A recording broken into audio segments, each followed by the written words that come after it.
What's going on, everybody? ChromeOnRust here. This is going to be like part 2 of our support pull Barbarian build.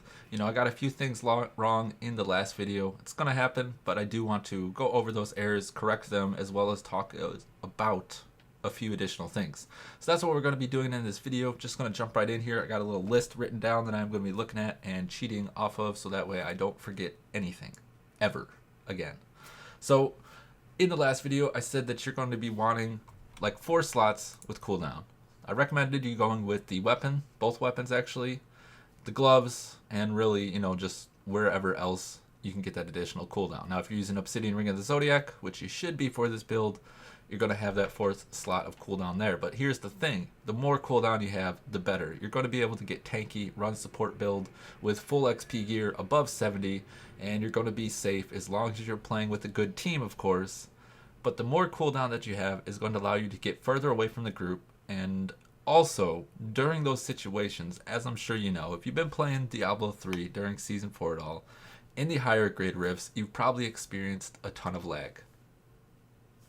Getting more cooldown is going to assure you during those laggy situations where you're not able to actually click your skills and input, the data, send it to the game and everything at an efficient rate, because you're like losing packets, your ping's dropping, whatever the case may be. The game is not picking up every action that you're making.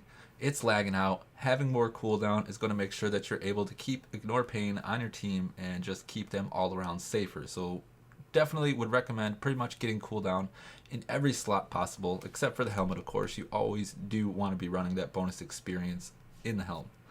Now for the passives, another thing that I talked about is the 4 passives that I like to run. I believe I had these passives pretty much right here. I had Superstition, Nerves of Steel, Weapon Master, Relentless, and then I had like Tough as Nails on my Hellfire Amulet, so increase armor by 25%.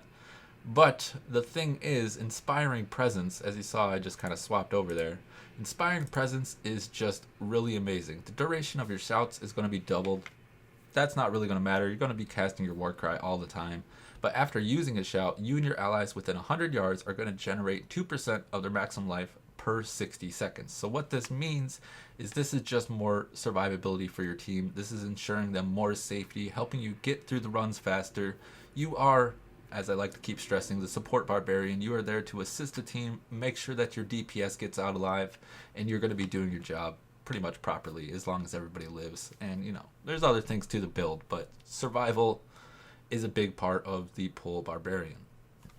Now for the gems here. I talked about a couple gems. Maybe I'll pull a couple out of my inventory here. I got a Esotericin. Don't need Swiftness. Wreath of Lightning you don't need. I felt like there was one other one. Oh yeah, Efficacious Toxin. So there's about 4 gems that I like to use on my Pole Barbarian. Now that I've had a little bit more experience with it, have been able to run it in some higher GRs and really test out the survivability of the build. Now Esoteric Alteration, I would always use this gem. It is just very good. You don't have to. If you're running like lower 60s, you could probably get away without using an Esoteric, but it is once again just going to keep you that much safer. Make sure that you're not proccing, so that way you can keep your team safe. So Esoteric I would always leave in. And then the other one that I would always leave in is going to be an Ice Blink gem. Now, last time in the video, I do believe I talked about the Efficacious Toxin, and I said that it was a multiplicative 10% damage increase, but it's actually only an additive 10% increase. And someone mentioned down in the comments that it is only an additive increase, and well, what that's going to mean is that actually your Ice Blink gem is going to be providing more damage for your team. Maybe not for a Hoda Barb if they already have like 100% critical hit chance, but for most situations, Ice Blink is going to be the gem that you're going to be wanting to run. Your cold skills are going to now apply a chill effect. Chill effects are now going to slow enemies' movements, and that is going to then debuff them and give your allies a 10% critical hit chance increase, or just debuff the monsters so they're going to have the potential to be 10% critically hit chance more, or whatever. So it's going to leave us with the last gem. Mutilation Guard is the gem that I would prefer to use for my second tank gem, or Molten Wildebeest Gizzard, or a Taeguk gem. So if you're running 2 tank gems, I would recommend either a Teguk, Molten Wildebeest Gizzard, or Mutilation Guard. But the Mutilation Guard I have been preferring to use. But really the other two, I would just kind of test them out for yourself, see which one's going to be benefiting you more. But Mutilation Guard is definitely going to be very good. But if you're running like lower 60s, 65, maybe even 67, 68, you're not going to really need the Mutilation Guard. You're going to then be able to swap that out for the Gem of Efficacious Toxin, just giving your team even more damage increase. Now for your belt of choice. The belt of choice, I did recommend last time a string of ears. So if you're going to be dropping baby canes, or maybe I should talk about the baby canes first. This video is kind of all over the place because I'm trying to correct a few things that I got wrong in the last video and just go over, everything and anything. So baby canes, I believe I had it in the boots and glove slot, but really you're going to want to make sure that you run your low level canes, level 23, in the pants and the boot slot. Now the reason for that is you're going to be losing then less survivability than you were if you were to run them in additional slots. Your boots are going to be able to get 12% move speed, that is the same as a level 70 item. Your pants are going to be able to get 2 sockets, which is the same as a level 70 item, and as well as, hey, the secondary on your Cane's pants is going to give you 10% magic find. It's not going to help much, but it's pretty much a free stat, so you go ahead and you run with these 2 slots for your baby canes. Now if I were to take out the baby canes, I believe in the last video I showed a setup something similar to this. So we have then canes in the pants and the gloves, and then we swapped out the helmet for the Lorix crown and the boots for the ice climbers. Now the boots, I did not talk about illusionary boots last time, really just because I wasn't thinking about them. Now they are pretty good. It's going to allow you to run through Waller, which is really the main and only benefit that you're going to get from illusionary boots for your Whirlwind Barbarian. And with that said, illusionary boots are going to cause even more lag.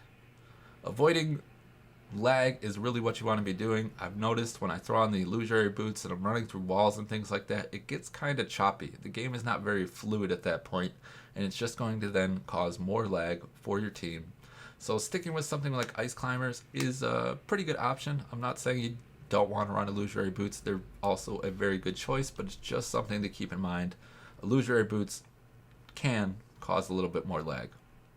Now, string of ears is what I recommended. It is a very good belt choice, but the thing is, once again, we're a support barbarian. If I do have the option of running an additional belt for whatever reason because I dropped my baby canes, I would then want to be using a Chilinix chain.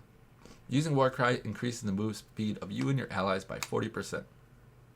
It's just an all-around good belt to be using. It's going to be providing you with utility and more survivability, being able to get away from monsters faster, and then it's going to be providing all the exact same stuff for your team, whereas a string of ears is just going to make you a little bit more tanky, but to compensate for losing the string of ears, we do have that mutilation card, which is going to be the same exact effect and the reason why you're running that belt. Now this is actually going to give you a little bit more melee reduction, whereas the belt would not be giving you quite as much. So I think I've talked about pretty much all, or most all, the errors that I got wrong or just did not talk about in the last video, so sorry about that, but I do have a couple other things that I want to bring up here, because fighting off the lag monster is a huge part of Season 4. While you don't have to worry about it too much if you're not pushing, it is still something that you possibly could encounter when you get into big groups of mobs. So just always be on the lookout for lag. I talked about how illusionary boots can cause more lag. One thing I did not talk about, I guess again in the last video, is the Paragon points. Your Paragon points, area damage. The thing about lag is the more calculations that the game has to do, whatever it is. Things like area damage, things like life on hit. Just the more calculations that the game has to output is going to cause more lag. So any support class, I would recommend you taking off area damage. I've also heard about people taking off life on hit. Now, I haven't tried this, but I'm just throwing it out there that it is something that you could look into. If the lag is just too unbearable, maybe taking out some life on hit is going to be what you're looking to do. just drop the lag even more for your group. Okay, when you do find yourself in those big packs of monsters where you're just surrounded, everything is pretty much just like it's almost like a turn-based game or whatever you want to say. You know, the mobs stop moving, you're still moving, but the inputs that you are throwing at the game are not actually showing up on your screen. During those times, let's say you are a Whirlwind Barbarian, you are using Rend. You're going to want to stop using Rend at that point. Now, during those lag situations, though, you don't want your team to panic. You all want to be on the same page on what you're going to be doing. If you're going to be staying in the ball lag, or if you're going to be trying to move out slowly, you never want to make any sudden movements, but you do, you know, sometimes need to get out of the group of monsters because it's just too much. Everything that you're doing is not popping the group or whatever the case may be. Just always make sure that you're on the same page and know that the more skills that you use is going to be creating even more lag. Now, last thing, once again, relating to lag, is you pretty much are the first line of defense as the support Barbarian. You're in those big groups of mobs. You know it's about to lag out because, well, you've played Greater Rifts hundreds and hundreds of times. You can kind of get a feel for what groups are going to lag, what ones aren't, what's too many mobs, what's not enough mobs. When you start to learn those things, you really can provide your group with even more safety. It's something that pretty much nobody else is really going to recognize on your group for the most part. But if you're not going out making those big pulls because you know that the group that you have is more than enough, you get more in there, crazy things could start happening. You really just want to be on the lookout for things like that. Make sure when you're playing your support Barb that you are paying attention to those things. One thing that I can just give you a quick tip on is small hitbox monsters are going to lag a lot more often than the bigger hitbox monsters. The reason for that, they're in a tighter area.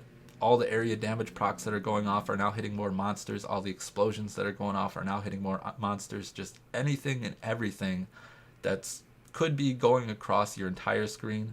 Well, unlike a big group of monsters with big hitboxes, when those monsters will say their hitboxes just shrink, they're going to be pulled from, you know, your whole screen into just half your screen, and that is really going to freak out the game. And it's not necessarily always going to know how to keep up with it, and then you're going to see those 10-15 second lag times. Now, I have survived through those in hardcore, and the one major thing, as I said before, is make sure that your team doesn't panic. Make sure you are all on the same page, and you all probably will get out safely.